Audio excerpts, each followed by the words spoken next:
Nigel Farage is with me now. And Nigel, the public have just lost patience, haven't they? Oh, absolutely. I mean, it's happening here. It's happening in Ireland, too, in a much bigger degree than here. This was the second protest that's taken place outside this hotel in Newquay. It was prompted, this particular one, by a man who appeared in Bodmin Magistrates Court, a Moldovan, on the charge of rape. And that will then go to Truro, to the main, Crown Court in Cornwall. It turns out this man from Moldova wasn't actually from the Beresford Hotel, from another address. We don't know his status. But what this reflects, and I saw this with people in Knowsley, up in Liverpool and elsewhere, is there is a genuine sense of fear. And let me tell you why.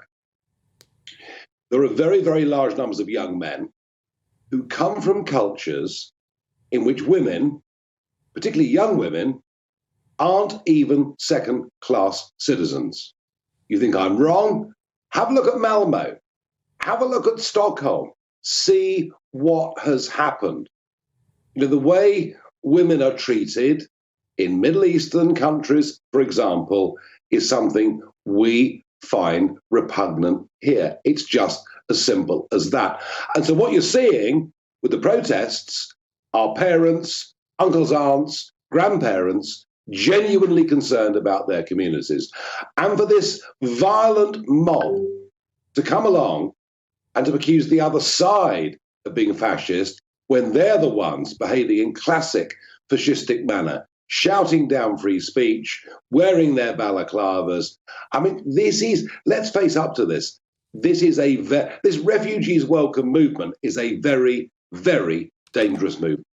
Well, Nigel, especially when we talk about this next story. An Iranian man jailed for raping his female London lodger as she slept has actually won the right to stay here in the UK amidst fears he could face persecution if he returned to Iran.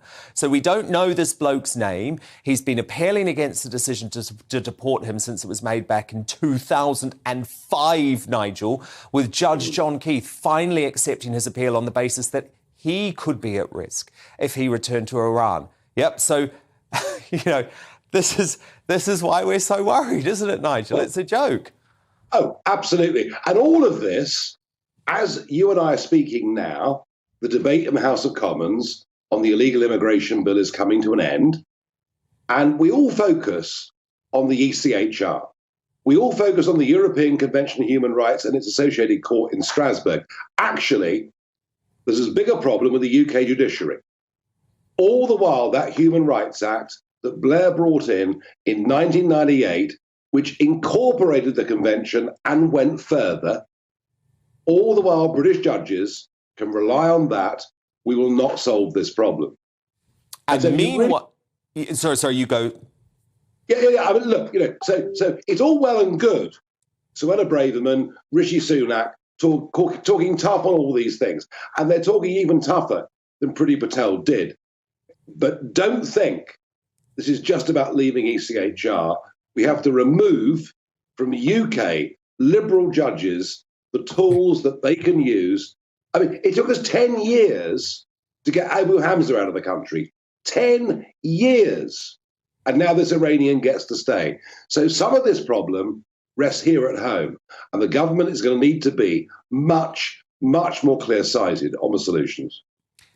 At the same time as talking tough, Nigel, we learn that Sunak is considering a deal with the UN Refugee Agency that could see 20,000 migrants offered a safe and legal route into Britain. This is apparently to appease wets on the Tory backbenches. What do you make of it? Just for people to get a sort of handle on this, we've allowed 500,000 refugees in since 2015. I repeat, 500,000 since 2015. Please do not say that we are some nasty, horrible country that excludes everybody. People have poured in from Hong Kong. They still are at 50,000 a year, from Afghanistan, from Ukraine, from Syria. I mean, we've more than done our bit. And the false argument that Europe accepts more, well, that's because they allowed the Mediterranean to become absolutely open waters for anyone that set foot on EU soil. I was there in 2015, Dan. I warned this policy was an error. I then saw us compounding it in our country. We have been more than generous. The fact that MPs are more focused on so-called safe and legal routes than dealing with people coming here illegally tells you where Parliament is. And by the way, who are these safe and legal routes open to? Is it the 110 million? Is it the 110 million that the UNHCR say are displaced? Is it the billions from 121 countries that treat homosexuality as effectively being criminal? Is it another 5 billion who earn less than $5 a day? I mean, what are we talking about here? Doesn't someone have to say, throughout our history, our nature, our culture, we've always been generous to those in fear of their lives, but we cannot go on taking numbers like this. We mustn't go on taking numbers like this because it's unfair to those that are living here. And I will not abide this ridiculous refrain that somehow we should be compared, as Lineker did, to 1930s Germany. All of this is entirely false.